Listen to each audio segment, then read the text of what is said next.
To blue pen blue marker. हम आपका blue pen blue marker में स्वागत करते हैं। आज हम जातीय जनगणना जो बिहार में हो रहा है इसके बारे में कुछ बातें करेंगे। हम इसको देखेंगे कि दो चरणों में हो रहा है दोस्तों। पहला चरण, दूसरा चरण।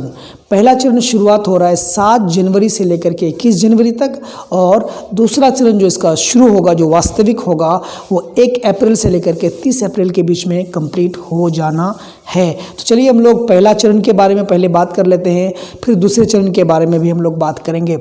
पहला चरण में सबसे पहले हमको करना क्या है? पहला चरण में दोस्तों हमको मकानों का सूचीकरण करना पड़ेगा।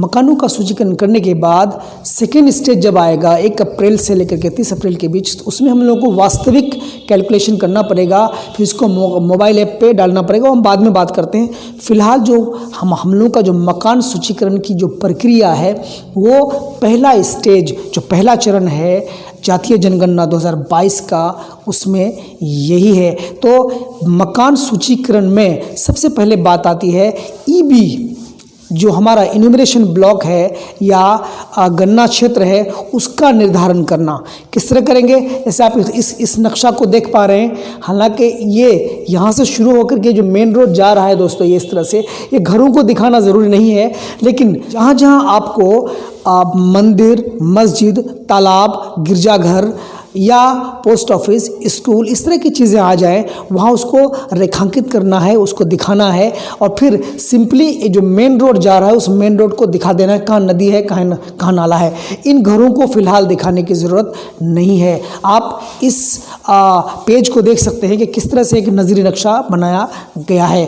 तो ये जो नज़री नक्शा है, आपका जो गन्ना ब्लॉक है, उस गन्ना ब्लॉक को डिमार्केट करता है कि ये मेरा जो ब्लॉक है कहाँ से कहाँ तक फैला हुआ है, इसके दाएं बाएं आगे पीछे कौन कौन से वार्ड्स हैं, ये आपको मदद करता है। इसका रेखांकन जो है इन्यूमरेशन ब्लॉक ईबी का, मतलब गन्ना क्षेत्र का जो रेखांकन है, ये मदद करता है कि मेरा क्षेत्र कहाँ से कहाँ तक आता है। तो सबसे पहला मकान सूचीकरण में सबसे पहला क्या आ गया? ईबी, मतलब इन्यूमरेशन ब्लॉक, मतलब गन्ना ब्लॉक का निर्धारण करना। ठीक है सर।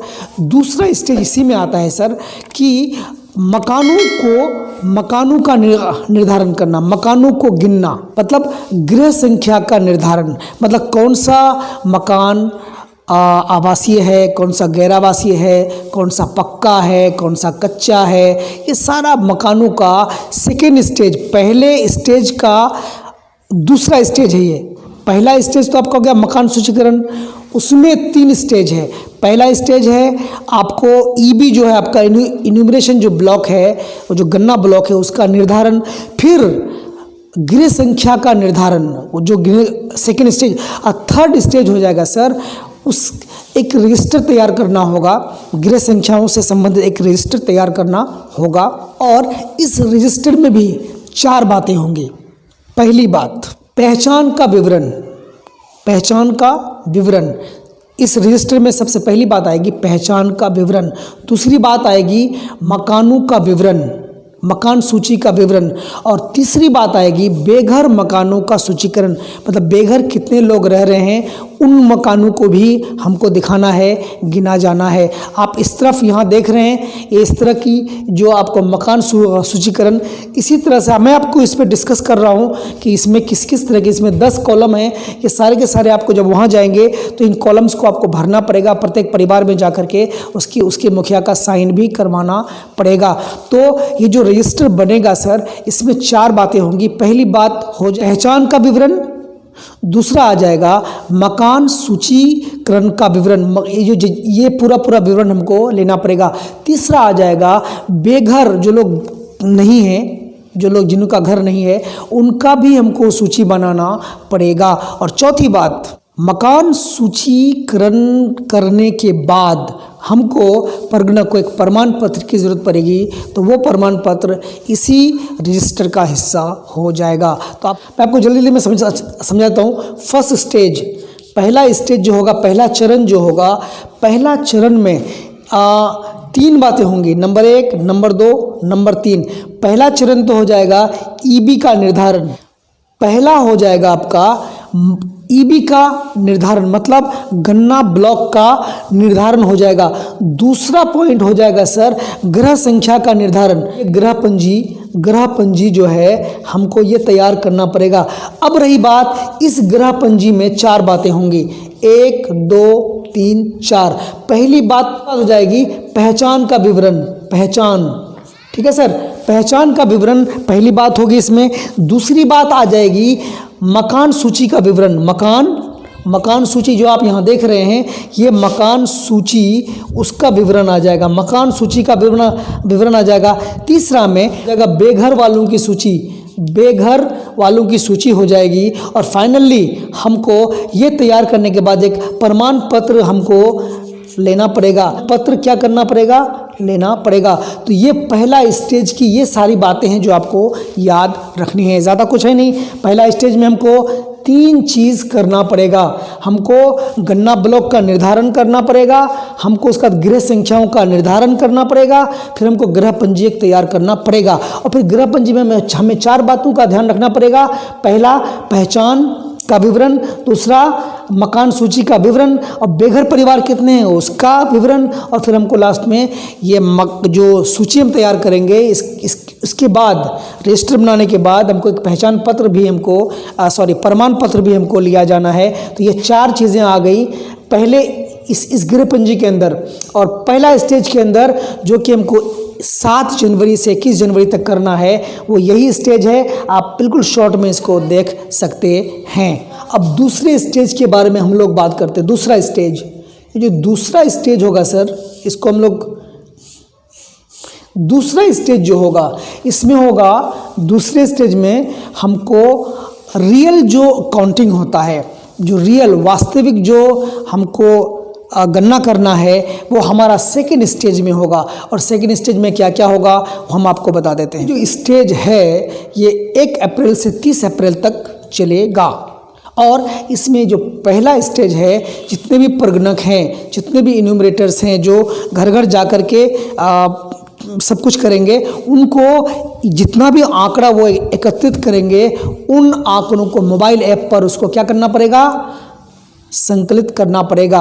और उसको अनुसूची के माध्यम से भी संकलन करना पड़ेगा, मतलब उसको मोबाइल ऐप पे उसको संकलित करना पड़ेगा। ये सेकंड स्टेज की बात हो रही है। नंबर 1 मोबाइल ऐप, जो मोबाइल ऐप हमको दिया जाएगा, उस मोबाइल ऐप में हमको क्या करना पड़ेगा? संकलित करना पड़ेगा, ठीक है।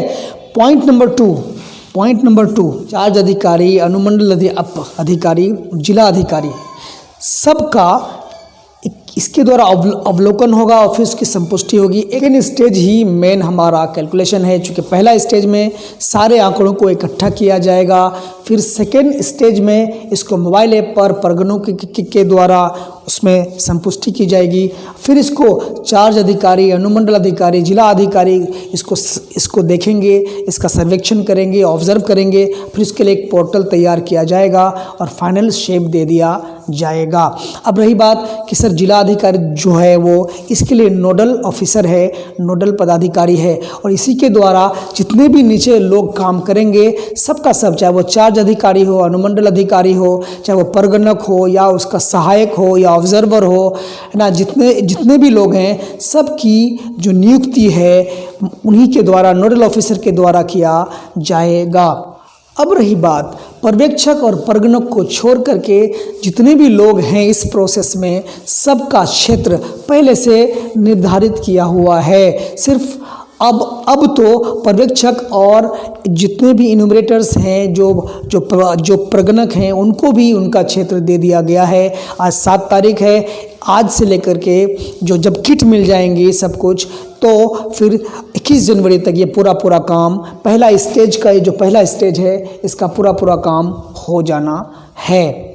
और आपको बताते चलें कि प्रत्येक जो गन्ना ब्लॉक है उसका जिम्मेदार सिर्फ एक प्रगणक होगा। अगर उसकी आबादी 700 या 700 से कम अगर ज़्यादा है तो उप प्रगणक की भी उनको ज़रूरत पड़ेगी। जबकि एक जो पर्यवेक्षक है या ऑब्जर्वर है उनको 5 और 6 प्रगणक के ऊपर उनको सर्वेक्षण करने के लिए दिया गया है। प्रगणक जितने भी हैं वो अपने ईबी में इन्यूमरेशन ब्लॉक पे मतलब या वार्ड में काम करेंगे, जबकि जो ऑब्जर्वर हैं वो चार्ज के अंतर्गत आएगा। अब चार्ज क्या होता है हमको दूसरी वीडियो में बता देंगे, वो चार्ज के अंतर्गत आएगा। कौन? ऑब्जर्वर।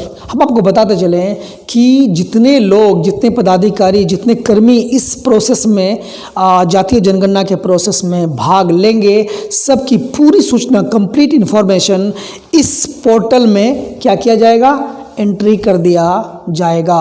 तो मुझे लगता है कि आपको पूरा समझ में आ गया होगा कि जो पूरा जातीय जनगणना का जो प्रोसेस है 2 स्टेज में होगा।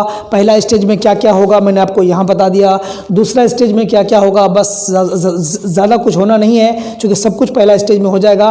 उसमें सिर्फ मोबाइल ऐप पर उसको मतलब उसको सब पुष्ट करना है, और फिर जितने भी अधिकारी, जिलाधिकारी, अनुमंडल अधिकारी, जितने भी लोग हैं इसको एक बार इसका अवलोकन करेंगे, उसको ऑब्जर्व करेंगे, और फिर उसको पोर्टल पर डाल दिया जाएगा और फिर फाइनल शेप दे दिया जाएगा। और जितने पदाधिकारी या अधिकारी या कर्मी, जो लोग भी इसमें शामिल होंगे, सबका पूरा कंप्लीट इन्फॉर्मेशन इसमें एंट्री कर दिया जाएगा। तो मुझे लगता है आपको कहानी समझ में आ गई होगी।